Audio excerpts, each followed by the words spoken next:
Make it loud right now for the very funny Del Amo Manny!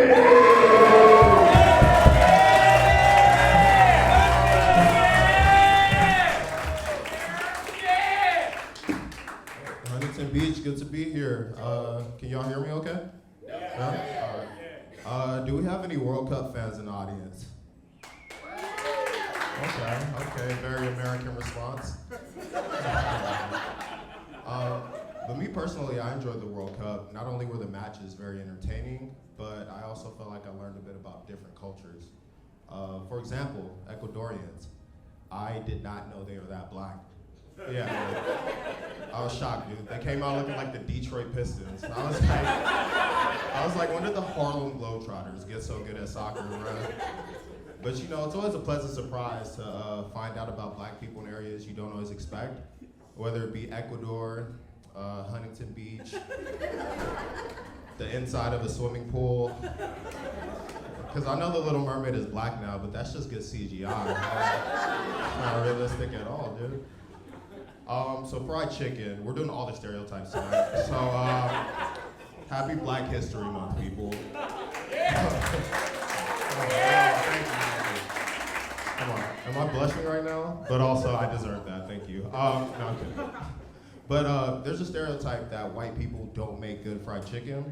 And it's like, you ever had chicken prepared by white people and you're like, this could use a bit more Koreans making it instead?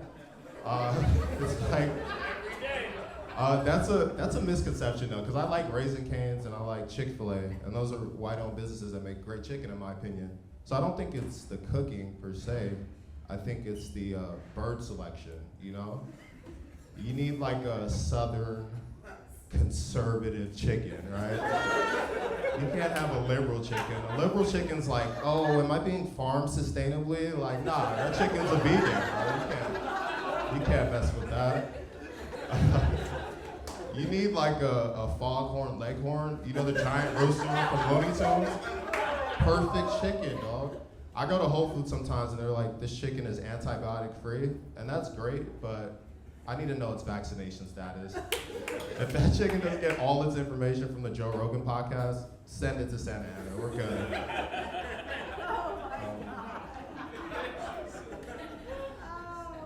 I think Planned Parenthood is a very ironic name because very...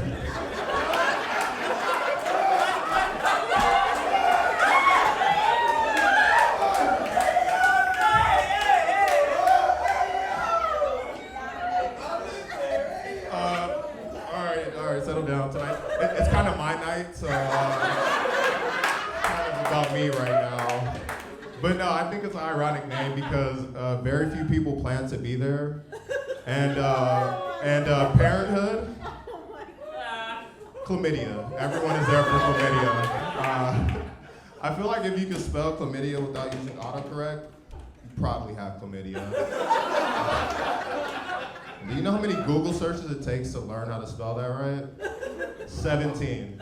Exactly 17 Google searches. There's still a bit of a stigma around it, which I kind of don't understand. And like, look, ladies, I don't want to be gross here, but like, for most single guys, the goal is kind of like to go out and get pussy, dude. And like, sometimes pussy has chlamydia inside of it. Like a little bit. Like some of them, like 2% of them, statistically, I read that. I read that in the Bible, dude. Come on, relax, dude. Relax. It's like, all right, it's like this. It's like when you're going through the drive-thru and you order onion rings, right? And like you're going through the bag, and at the bottom of the bag, you see there's a chlamydia, dude. Okay. A little gross. Look, man, if you're not laughing right now, you should get tested, all right? Go straight to the clinic, dog. Absolutely disgusting joke. I'm sorry, good people. This is true. My grandpa, he had 42 kids. That's true. He did not go to Planned Parenthood. He did not. And I feel like at 42 kids, you are single-handedly destroying the environment. You know what I mean? It's like, grandpa, polar bears are drowning. Please relax. It's to the point where I have a lot of aunties and uncles that are much younger than me. For instance, I have an aunt that played tetherball today. Age appropriate. I guess what I'm trying to tell you is Nick Cannon's my grandpa. He be wilding out.